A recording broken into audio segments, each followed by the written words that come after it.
बोला भाइ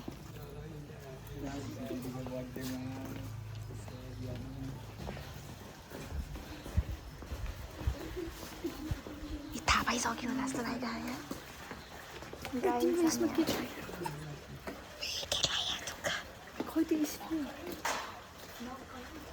बाहिर रिङ थियो त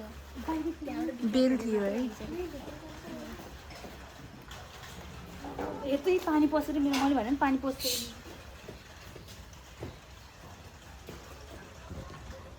थाहा पाइसक्यो म थाहा पाइसक्यो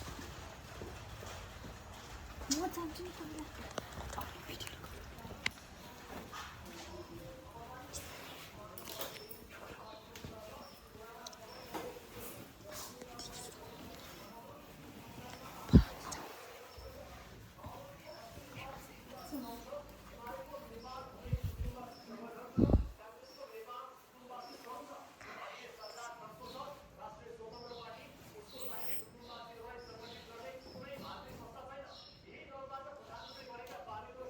तल गएर यस्तो